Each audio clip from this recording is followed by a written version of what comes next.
he gotta be humble, gang. You see what I'm saying? I feel like he ain't humble about that shit, like, cause the same way like you did what you did, that shit could happen to you too, gang. Like, after King Von lost his life, it seems like the OBlock crew still hasn't let things rest. Lul Tim's been online throwing shade, acting like it's all a joke, even though 5 years have passed and the tension's heating up again. Today, we're diving deep into some serious street politics that got the whole hip-hop world watching close. Before we jump into this wild story, make sure to hit that like button. Every click helps the channel grow and keeps the real stories coming your way. To really understand what's happening now, we gotta rewind back to November 6, 2020. That was the tragic night when King Von lost his life outside a hookah lounge, a night that changed everything. Lul Tim, who rolls with Quando Rondo, admitted he fired that shot, claiming it was all in self-defense. The courts agreed and dropped the case, but the streets never let it go. Even after all these years, the energy between both sides never cooled off. NBA YoungBoy been sending slick messages through his tracks, aiming at OBlock, while Lul Tim's been rolling with him, moving like he's untouchable. OBlock, on the other hand, been quiet, but trust, that silence was never peace. What just happened this week? You like Lul Tim, because do you understand the whole situation or what? I understand, but it's like, all right, you did what you did, okay. Because I heard, not to cut you out, but I heard a lot of people from y'all side getting that, some people saying he did with like... But he'll do what any street nigga will do if a nigga, he gotta defend his people, but it's like, all right, you did what you did, that's cool, all right, boom, the police was involved, you got off, bro. It ain't like you did some street shit and like, it's just left in the streets. That shit on some police shit too at the same time, you get what I'm saying? Like, niggas will do shit, like it's a difference from doing some street shit and the motherfucker know you did some street shit, right? And your name, you in the streets, like, your name ring or whatever. But you did some street shit, whatever, you claim, but the police was involved in that shit. But it's like, I don't like the way he go about it, like, how niggas be flexing and shit, like, don't act like you did some shit and just got away, like, off the chain, like, off that, like, bro, niggas ain't, like, it's some shit I can't even say, but it's like, I don't like how certain niggas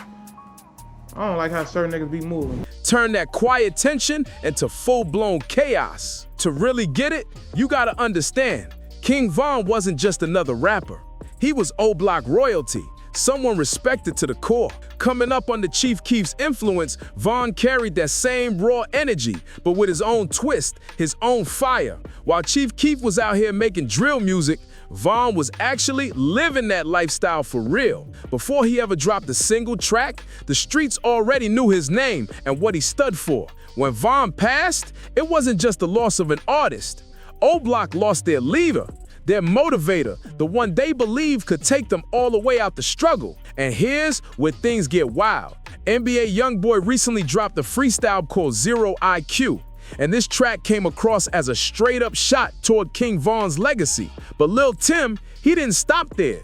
He decided to push things even further. He jumped on TikTok, posted a clip of himself vibing to the track, and rapped along with the most controversial bars, the same lines that made everybody furious. Who popped that boy? Who stripped that boy? Who caught that boy? I'm him. You got on that plate that hot smoking like that. Who popped that boy? I'm him. Who starts that boy? I'm him. That wasn't no subtle message. It was straight up bragging in front of everyone online. The boldness of that move has social media in shock. The disrespect wasn't just in the lyrics, it was in the timing too. Lul Tim dropped that TikTok on November 6, 2025, the exact same date King Von lost his life 5 years earlier. And to make it even crazier, reports say that on that same day, Lul Tim's own grandfather passed away. Same date, 5 years apart. The internet exploded as people started connecting the dots. Fans were going off in the comments, saying this couldn't be a coincidence. And here's the thing, this wasn't just another diss track moment. Up until now, most of the jazz between camps were hidden behind clever lyrics, metaphors, and coded lines that gave artists a little room to deny what they meant. Lul Tim stared straight into the camera, rapping every single bar with confidence, making it crystal clear who he was talking about. That video wasn't some random clip either. It looked fully planned out. You could tell from the setup. Clean lighting, studio background, sharp audio. This wasn't a casual moment at all. It ain't like you just got off like on some easy shit, you see what I'm saying? Okay. Bro, you got lucky, all you did what you did, you defended you stood your ground, whatever. But it's like, it's just the way like how it be playing out now, like all that on stage and okay, you tough, like yeah, gang, like I don't be liking that gang because. Bro was gangster. See what I'm saying? Bro was a gangster. This is what I'm saying. He died a gangster. Niggas ain't doing no like with shit like that, bro. It's like, bro, you got lucky, really, bro. Like it ain't like you was on no you ain't finna face this man face to face and just you got lucky. His back was turned, whatever. This was a calculated move created to grab attention and stir up controversy. But OBlock wasn't about to stay quiet after that. Muna Eek, one of the loudest voices repping OBlock since Von's passing, jumped online right away to address Lul Tim directly. He wasn't holding back, calling out the video, the timing, and everything behind it. Ike says straight up that Lul Tim was using King Von's name to keep his own buzz alive. And he questioned why Tim only started hanging with Youngboy after the whole situation went down. In that interview that's been spreading everywhere with FYBJ Main, Ike broke it down in plain words. I ain't never seen that man with Youngboy before. That situation with Von happened, and now he using that like a face card to be around him, to make them look a little tougher. And Ike wasn't just talking about the music either. He went deeper, calling out how Tim's been moving ever since. Performing songs about the situation, dropping lines that sound like bragging, and acting like he earned some kind of legend status from it. According to Ike, all that talk didn't match the reality. I ain't never seen that man with Youngboy before that shit happened with V-Roy, you see what I'm saying? It's like he using that nigga like as a face card to be around him, like to make them look a little tough, you see what I'm saying? Okay. That's how I look at it, but I ain't really like. So if it was it ain't much I can say because I'm still I'm working on my way up and shit. You see what I'm saying? I ain't. Sure. If my time gonna come, it's whatever, but it's just that shit, like that specific shit, like that. And he hinted that what really went down had more to do with law enforcement getting involved than any kind of street story. You got off, bro. It ain't like you handled some real street business and it just stayed in the streets. That's what Ike said. And his words hit hard.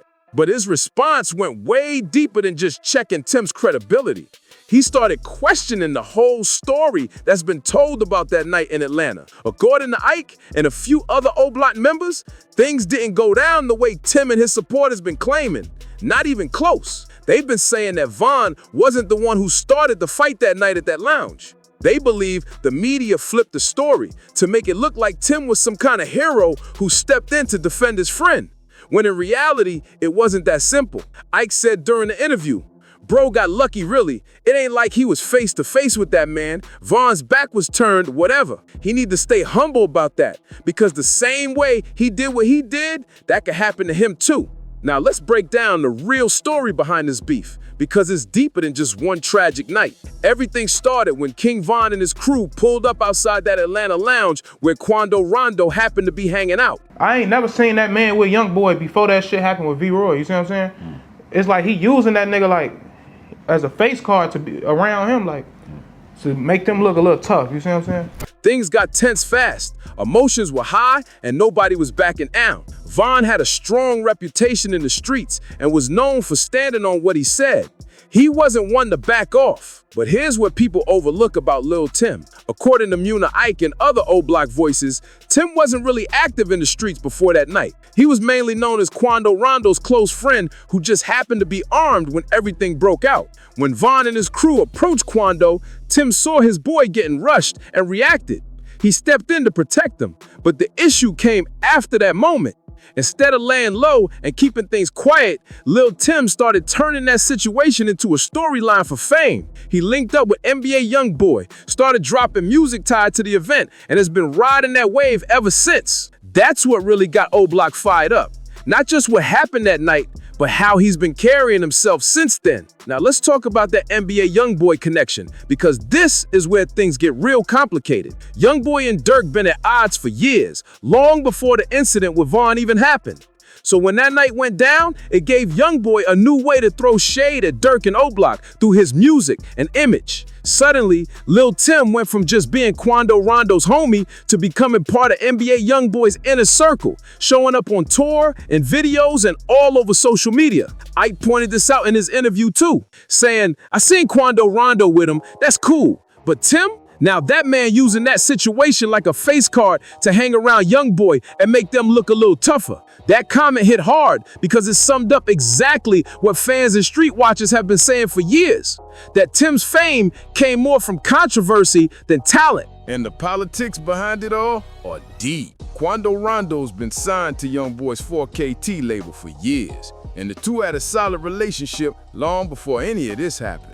But Lul Tim, he was just Quando's close friend from Savannah who got pushed into the spotlight overnight, all because of that one tragic night in Atlanta. Von's supporters flooded the comments section with angry messages, while YoungBoy's fans jumped in to defend Lul Tim's right to speak his side.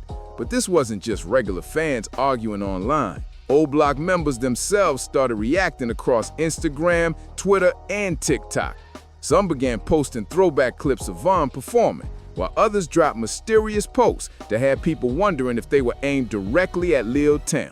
One of the most powerful responses came from an OBlock member who shared a video of himself listening to Von's music with the caption, "Long live Von, we ain't forget nothing." That line said everything without saying too much. OBlock clearly still sees this situation as personal, no matter what the courts decided years ago. Meanwhile, YoungBoy's camp has stayed completely silent. YoungBoy himself hasn't replied to any of the OBlock chatter, but insiders close to his team claim he's been tightening up security around Lul Tim and the rest of the crew just to make sure things don't spiral. It's like both sides are moving carefully, watching and waiting while fans keep the drama alive online. Now this is where things get downright eerie. King Von passed on November 6, 2020, around 2:22 a.m. outside the Monaco Hookah Lounge in Atlanta. Exactly 5 years later, on November 5, 2025, Lul Tim's grandfather reportedly passed away. The internet went wild with theories as soon as that news dropped. Lul Tim's supporters have been brushing off the timing, saying it's all just a coincidence and that people are reading too deep into it. But honestly, the timing feels strange, especially since Tim has always been very intentional with how he moves online. Some fans have gone digging even further, pointing out that Tim's grandfather was reportedly the one who raised him when his parents weren't around. Losing him on the exact same date as the incident with Von had people talking non-stop, many saying it feels like some kind of spiritual balance being restored. Meanwhile, the streets of Chicago reacted fast, and the energy was heavy. Multiple OBlock affiliates jumped online, posting mysterious messages that sounded like they were aimed straight at Lul Tim. Some even shared old clips of Von with captions like, "We still here," and "Justice coming." The tension was obvious, but it wasn't just OBlock chiming in. Other Chicago artists, even ones who had their own issues with OBlock, came forward to defend Von's name. People close to FBG Duck, who was known for having his own history with OBlock, showed respect for Von's memory and called out what they saw as pure disrespect from Tim's side. Seeing old rivals stand together like that showed just how deep this situation runs. Things got so intense that certain venues started pulling the plug on upcoming NBA YoungBoy shows, worried about safety concerns. Promoters reportedly didn't want to risk any kind of chaos if OBlock supporters decided to make a move while Tim was performing on stage. It's gotten to a point where even casual fans can feel the tension through social media, and that's saying something. But this ain't just some social media drama anymore. Things are getting serious behind the scenes. According to people close to the situation, OBlock members have reportedly been looking for Lul Tim, claiming he's been hiding behind NBA YoungBoy's fame and security. They feel like he's been protected by the spotlight while still throwing shade online. Authorities are fully aware of what's going on too. Law enforcement in Atlanta has reportedly stepped up patrols near the spots where NBA YoungBoy and his crew usually hang out. They're trying to make sure nothing even close to what happened the night Von lost his life ever happens again. The streets are tense, and everyone's watching closely to see what happens next. Even the music industry is keeping a close eye on this whole mess. Labels have been holding private talks about artist safety, questioning whether it's worth working with anyone tied to ongoing street drama. Some insiders are even saying that Lul Tim's recent TikTok may have pushed things too far, crossing a line that record executives don't want to touch. It's bad for business and way too risky for the image of any label. This whole situation proves how social media has completely changed the game. Back in the day, if people had issues, they handled it quietly and kept it off the cameras. Now everything plays out online. people posting, bragging, and turning private conflicts into viral moments. Lul Tim could have easily stayed low, enjoyed the money and fame that came around young boy, and moved on with his life. Instead, he chose to keep stirring things up, and now that energy is coming right back his way. OBlock is known for not letting disrespect slide, especially when it's tied to King Von's name and legacy. The sad truth is, this tension doesn't seem like it's ever really gonna end. This whole situation shines a light on something way bigger: how drill music and long-running street conflicts keep pulling young men into danger instead of progress. King Von was only 26 years when he passed, and Lul Tim is still young himself. These are guys who could have been building businesses, raising families, and creating real change in their neighborhoods. But instead, they got caught in generational cycles of tension that started long before they were even born. And that's the real tragedy here. At the end of the day, this story is heartbreaking. King Von was a gifted artist who had the potential to change his whole life if things went differently. Lul Tim stepped in to protect his friend that night, but now he's stuck carrying the weight of that moment forever. And OBlock, especially people like Muna Ike, still feel like they've got to defend their fallen brother's name and keep his honor alive. As for that November 6th connection, some say it's just a strange coincidence. Others believe it's something deeper, something almost spiritual. Either way, one thing's clear: that TikTok didn't just stir up emotions, it made Lul Tim one of the most talked about people in hip-hop right now. Chicago and OBlock are not the type to forgive or forget easily.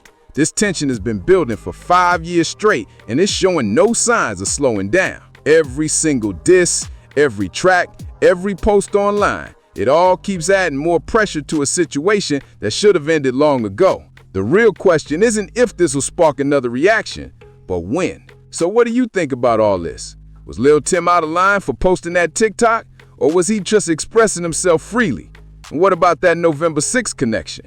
Just a random timing, or something deeper than that? Drop your thoughts in the comments. And don't forget to hit that like button if this breakdown helped you make sense of the drama. Subscribe for more raw updates on what's going on in the streets, and turn those notifications on so you never miss when the next story drops. Stay safe and keep it real out there.